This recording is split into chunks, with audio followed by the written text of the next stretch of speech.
আসসালামু আলাইকুম। সংবাদে আপনাদের সবাইকে স্বাগত জানাচ্ছি। আমি ফিরোজ তোহা। শুরুতেই সংবাদ শিরোনাম। বাংলাদেশের সর্বশেষ গুরুত্বপূর্ণ আপডেট সংবাদে আপনাকে স্বাগত। শুরুতেই সংবাদ শিরোনাম, পরে বিস্তারিত। প্রথমে জানাবো রিজার্ভের সুখবর। দেশে মোট বৈদেশিক মুদ্রা রিজার্ভ বেড়েছে, বর্তমানে ৩০,০৭৭.৬৫ মিলিয়ন ডলার রিজার্ভ রয়েছে বলে জানিয়েছে বাংলাদেশ ব্যাংক আজ। এ তথ্য জানিয়েছে বাংলাদেশ ব্যাংকের মুখপাত্র ও নির্বাহী পরিচালক আরিফ হোসেন খান। এরপর জানাবো নির্বাচনের তারিখ ঘোষণায় কোনো উপদেষ্টার মন খারাপ হয়েছে বললেন মেজর হাফিজ। নির্বাচনের তারিখ ঘোষণা করায় উপদেষ্টা পরিষদের দু একজন সদস্যের মন খুবই খারাপ হয়েছে বলে মন্তব্য করেছেন বিএনপির স্থায়ী কমিটির সদস্য মেজর অবসরপ্রাপ্ত হাফিজ উদ্দিন। আজ জুলাই গণ অভ্যুত্থানের বর্ষপূর্তি উপলক্ষে রাজশাহীর আলুপট্টি মোড়ে বিএনপি আয়োজিত বিজয় র্যালির আগে এক পথসভায় তিনি এই মন্তব্য করেছেন। এদিকে কারাগারে পুলিশের সঙ্গে ছাত্রলীগ ও যুবলীগও মারধর করত। জুলাই গণ অভ্যুত্থানে অংশ নেয়া আটক করে প্রথমে থানায় নিয়ে যাওয়া হতো, সেখান থেকে কারাগারে, তারপরে চলত শারীরিক মানসিক দিনের পর দিন উলঙ্গ অবস্থায় থাকতে বাধ্য করা হতো। আজ রাজধানীর বাংলা একাডেমি প্রাঙ্গণে জুলাই কারাবন্দির স্মৃতি অনুষ্ঠানে এভাবেই গণ অভ্যুত্থানের সময় আইন শৃঙ্খলা রক্ষাকারী বাহিনীর হাতে নির্যাতনের স্মৃতি তুলে ধরে শিক্ষার্থীরা, রাজনৈতিক নেতা সহ অন্যান্যরা। এদিকে হাসিনা এবং ১৪ দলের বিচার করবে বিএনপি বললেন গয়েশ্বর। বিএনপি হাসিনার সঙ্গে ১৪ দলের বিচার করা হবে বলে মন্তব্য করেছেন বিএনপির স্থায়ী কমিটির সদস্য গয়েশ্বর চন্দ্র রায়। তিনি প্রশ্ন তুলে বলেছেন, আমরা হাসিনার বিচার না করলে কারা বিচার করবে? তাদের বিচার করা হবে, বিচারের রায়ের পর জনগণের মধ্যে সংশয় থাকবে না। এবং সর্বশেষ জানাবো বিমানবন্দর থেকে ২৬ বাংলাদেশিকে ফেরত পাঠালো মালয়েশিয়া। কুয়ালালামপুর আন্তর্জাতিক বিমানবন্দর থেকে আবারও ২৬ জন বাংলাদেশিকে ফেরত পাঠিয়েছে মালয়েশিয়া। আজ বিমানবন্দর ১ নম্বর টার্মিনাল থেকে দেশটিতে প্রবেশের চেষ্টাকালে তাদের ফেরত পাঠায় সীমান্ত নিয়ন্ত্রণ ও সুরক্ষা সংস্থা AKPS। এর আগে গত মাসে ২ দফায় ২১৯ জন বাংলাদেশিকে ফেরত পাঠায় মালয়েশিয়ান ইমিগ্রেশন। জানা গেছে এসব লোক তারা অবৈধভাবে মালয়েশিয়া প্রবেশের চেষ্টা করছিল। অবশেষে ইমিগ্রেশন থেকে তাদেরকে ফেরত পাঠানো হয়েছে। প্রিয় দর্শক, এতক্ষণ শুনছিলেন সংবাদ শিরোনাম, এবারে বিস্তারিত। তবে তার আগে বন্ধুরা অনুরোধ থাকবে সংবাদটিতে একটি লাইক দিন। এই চ্যানেলে আপনি নতুন হয়ে থাকলে আমাদের সংবাদটি দেখতে দেখতে চ্যানেলটি সাবস্ক্রাইব করে রাখুন। কমেন্ট করে বন্ধুরা আপনার মূল্যবান মতামত জানিয়ে দিন আপনি বিশ্বের কোন দেশ থেকে বা বাংলাদেশের কোন স্থান থেকে আমাদের সংবাদটি দেখছেন এবং শুনছেন। আর বন্ধুরা, এই সংবাদটি আপনার সোশ্যাল মিডিয়া ফেসবুকে শেয়ার করে বন্ধুদেরও দেখার সুযোগ করে দিন। এবারে বিস্তারিত। রিজার্ভ নিয়ে সুখবর।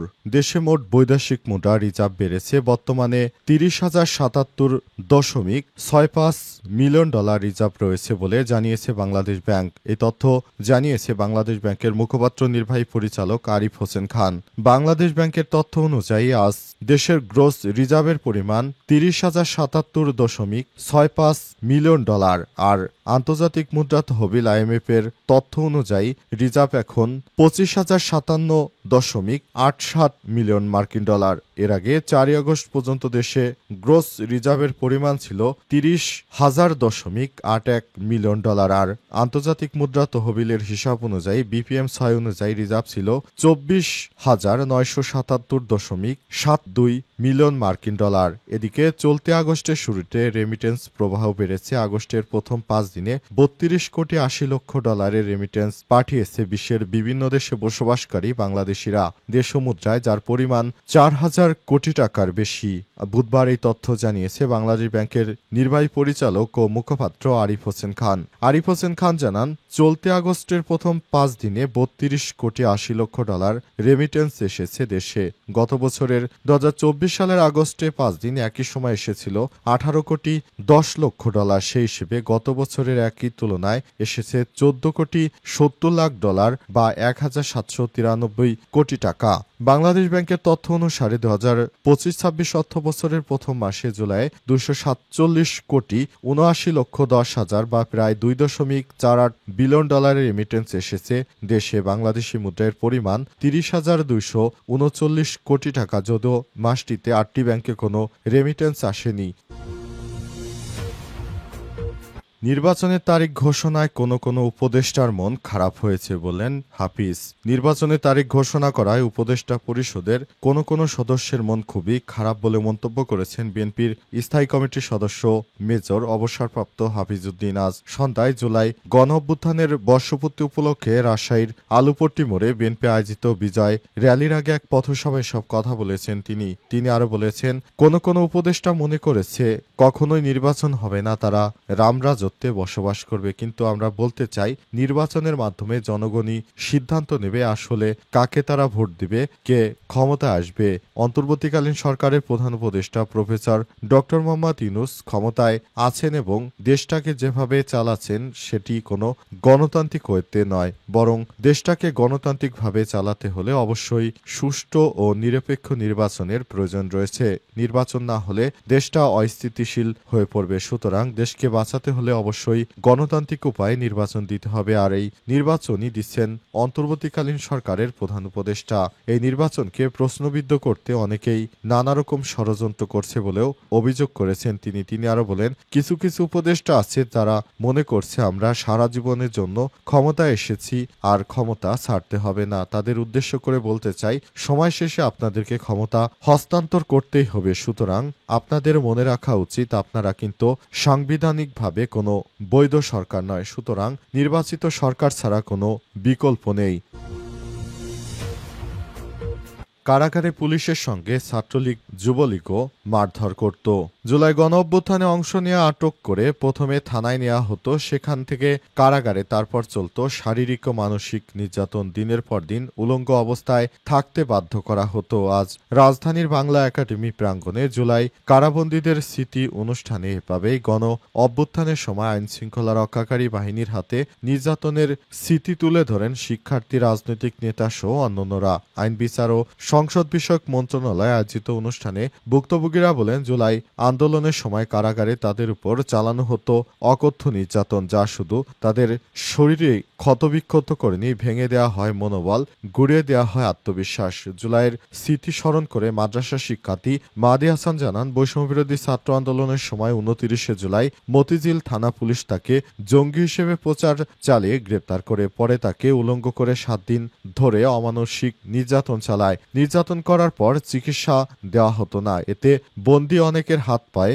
পচন ধরত। কারাগারে পুলিশের সঙ্গে ছাত্রলীগ যুবলীগ মারধরে অংশ নিত বলে অভিযোগ করেছেন মাহাদি। নর্দার্ন বিশ্ববিদ্যালয়ের শিক্ষার্থী মুকুট মিয়ার অভিজ্ঞতাও একই রকম। মুকুট মিয়া জানান, উত্তরা থেকে তুলে নিয়ে বিমানবন্দর থানায় তাকে মারধর করা হতো। এতে বেশি মারধর করা হয় যে একবার বসলে আর তিনি উঠতে পারতেন না, সেই যন্ত্রণা আজও বয়ে বেড়াচ্ছেন তিনি।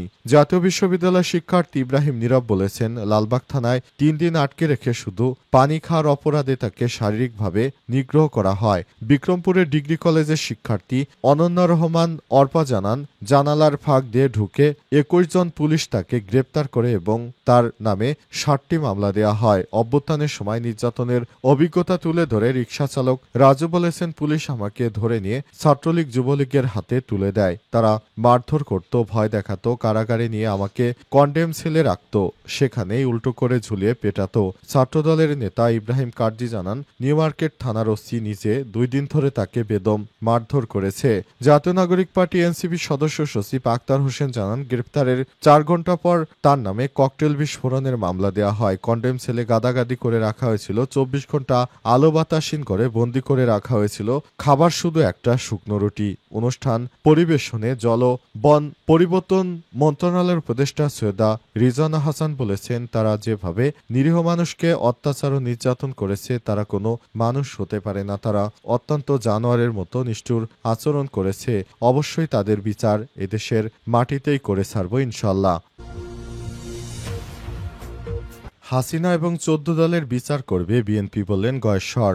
বিএনপি হাসিনার সঙ্গে 14 দলেরও বিচার করবে বলে মন্তব্য করেছেন বিএনপির জাতীয় স্থায়ী কমিটির সদস্য গয়েশ্বর চন্দ্র রায়। তিনি বলেছেন, যেভাবে আমাদের নেতাকর্মীদেরকে হত্যা, নির্যাতন, গুমখুন করেছে তাতে এই সরকারের, বিগত ফ্যাসিস্ট সরকারের বিচার করবে বিএনপি। শেখ হাসিনার সঙ্গে সঙ্গে 14 দলের রাশেদ, ইনুসহ আরও যারা নেতৃত্ববৃন্দ রয়েছে তাদেরও শাস্তির আওতায় নিয়ে আসবে।